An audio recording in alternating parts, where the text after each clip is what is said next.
Hello friends and welcome to Ever Study Classes. Myself Nisha, your mentor for today's session.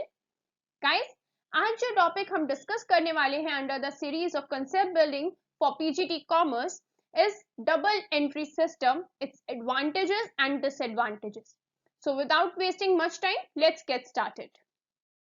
Guys, before moving ahead, ever study आप लोगों की performance, आप लोगों की preparation को boost करने के लिए कुछ कोर्सेज ऑफर कर रहा है, that is courses for PGT commerce examinations and for other commerce examinations.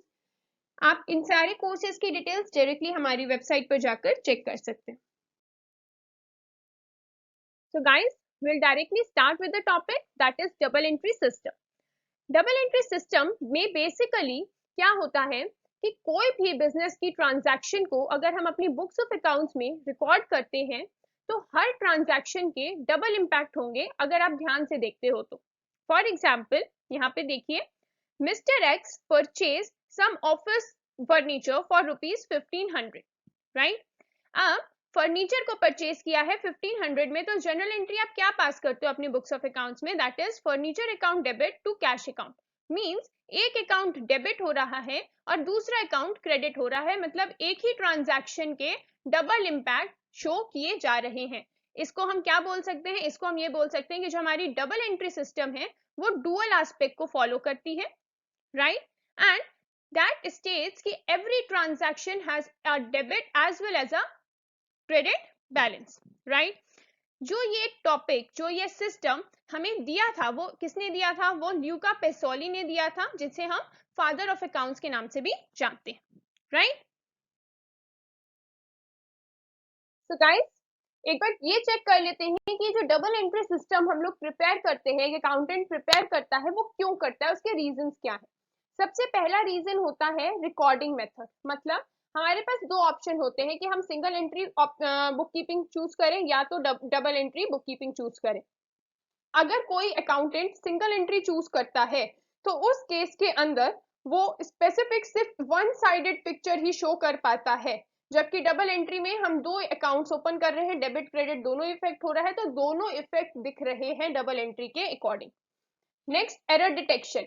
Single entry में एरर को डिटेक्ट करना, स्पॉट आउट कर पाना बहुत मुश्किल होता है, जबकि it will be very easy in case of double entry system. Company size, ये एक इंपॉर्टेंट फैक्टर होता है जिसके बेस पर ये डिसाइड किया जाता है कि हम सिंगल एंट्री फॉलो कर सकते हैं या नहीं. तो अगर आपका एक ऑर्गेनाइजेशन स्मॉल एंटरप्राइज है, ठीक है, तो वहां ट्रांजैक्शंस में गलतियां होने के चांसेस या बहुत बल्क में ट्रांजैक्शंस होने के चांसेस बहुत कम होते हैं. उस केस में अकाउंटेंट सिंगल एंट्री चाहे तो फॉलो कर सकता है, but it will be less accurate.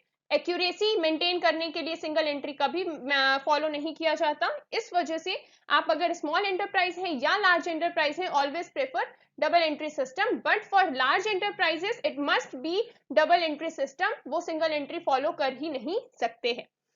Next, financial statements. जो प्रिपरेशन रहती है फाइनेंशियल स्टेटमेंट्स की, वो सिंगल एंट्री के थ्रू हमारी जो इंफॉर्मेशन है वो एडिक्वेट इंफॉर्मेशन नहीं मिलती जो हमारे यूजर्स उससे रिजल्ट्स ले पाए. तो अगर हमें ऐसे स्पेसिफिक इंफॉर्मेशन निकालनी है कि हमारे यूजर्स के लिए वो बेनिफिशियल प्रूफ हो, तो वो सिर्फ और सिर्फ डबल एंट्री अकाउंटिंग सिस्टम के अंदर ही प्रूफ की जा सकती है, right. Right, double entry system के रिगार्डिंग क्या क्या एडवांटेजेस और डिसएडवांटेजेस एक अकाउंटेंट को, एक ऑर्गेनाइजेशन को फेस करने पड़ सकते हैं, एक बार ये भी डिस्कस कर लेते हैं.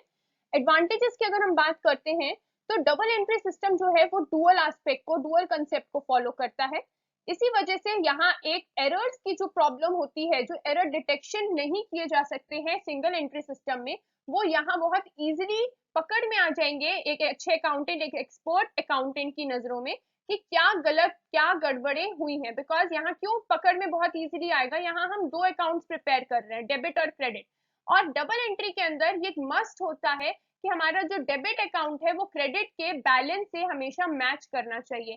तो अगर मैचिंग नहीं हो रही है तो हमें समझ में आ जाएगा कि कहीं कुछ ना कुछ तो गड़बड़ हुई है. सिमिलरली कोई अर्थमेटिकल एक्यूरेसी हो सकती है, मतलब अर्थमेटिकल मिस्टेक्स अगर की हैं तो उसे एक्यूरेट किया जा सकता है because of this balance problem कि हमें पकड़ में आ गया, डिटेक्ट हो गया हमारे एरर्स. सेकंड, हम लोगों को जो भी डिसीजंस लेने हैं वो डिसीजंस लेने के लिए डबल एंट्री सिस्टम बहुत इजीली हेल्प कर देता है, बिकॉज हम लोगों के पास डबल एस्पेक्ट्स, डबल इफेक्ट दिखाए जाते हैं। तो हर एक रियल एस्पेक्ट, एक एक्यूरेट एस्पेक्ट यहाँ पर दिखाया गया है। उस बेस पर मैनेजमेंट, अगर हमें कोई पॉलिसीज फ्रेम आउट करनी है इन फ्यूचर, तो बहुत इजीली फ्रेम आउट की जा सकती है। नेक्स्ट, जो डबल एंट्री सिस्टम है वो अप्रूव किया जाता है गवर्नमेंट ऑफिशियल्स के थ्रू भी। रिलायबल एस्पेक्ट्स की अगर हम लोग बात करें तो गवर्नमेंट भी डबल एंट्री सिस्टम को ही रिलायबल फॉर्म मानती है अकाउंट्स प्रिपेयर करने का। नेक्स्ट, अगर किसी भी ऑर्गेनाइजेशन को कंपैरिजंस करने हैं for better results, for future results, for future policies, तो उस एस्पेक्ट में कंपैरिजंस के लिए हमेशा डबल एंट्री सिस्टम को ही प्रेफर किया जाता है। सिंगल एंट्री सिस्टम आप प्रेफर नहीं कर सकते। And the last one is, double entry system जो है वो आपका ट्रू और fair financial position, true and fair view आपका दिखाती है, जो कि अकाउंटिंग का मेन एस्पेक्ट रहता है, आपका शो करना क्यों हम accounts, books of accounts prepare करते हैं विद द एस्पेक्ट कि हमारे जितने भी अकाउंट्स हैं, जितने भी हम लोग अकाउंटेंसीज प्रिपेयर कर रहे हैं, वो सारी अकाउंट्स हम लोगों के ट्रू एंड फेयर पोजीशंस दिखाएं हमारे एक्चुअल एंटरप्राइज की, राइट। नेक्स्ट, अगर हम बात करते हैं डिसएडवांटेजेस की, तो डिसएडवांटेजेस में बेसिकली जैसा हमने बोला कि हम लोगों के जो डबल एंट्री सिस्टम है वो डिटेक्ट करने में एरर्स को हेल्प करते हैं। सिमिलरली ये सिर्फ वो कर सकते हैं जो एक्सपर्ट हैं अकाउंट्स में। तो अगर आपके ऑर्गेनाइजेशन में कोई अकाउंटेंसी में एरिया में एक्सपर्ट नहीं है तो आपको उन्हें हायर करना होगा, वो आपको कॉस्टली भी पड़ सकता है। अगर इसके अंदर एक मेजर डिसएडवांटेज डबल एंट्री में ये आता है कि अगर कोई भी ट्रांजैक्शन ओमिट हो जाती है, मतलब छूट गई रिकॉर्ड करनी, तो वो डिटेक्ट नहीं करा जा सकता है डबल एंट्री सिस्टम के अंदर। तो that will be considered as one of the limitation. And the last one is कि हमारे जितने भी अकाउंट्स रिकॉर्ड किए जाते हैं वो हिस्टोरिकल बेस पर रिकॉर्ड किए जाते हैं, और इस वजह से कई बार जो हमारे ट्रू एंड फेयर व्यू जो हम बात कर रहे थे, कई बार मोस्ट ऑफ द टाइम वो डिपिक्ट नहीं किए जाता true and fair value, right. तो गाइस, आई होप आपको डबल एंट्री सिस्टम के रिगार्डिंग एक अच्छी कंसेप्चुअल क्लैरिटी आई होगी। इस टॉपिक से रिलेटेड आपके सामने एक प्रैक्टिस क्वेश्चन है जिसका आंसर आपको इस वीडियो के कमेंट सेक्शन में देना है, राइट। तो thank you so much guys.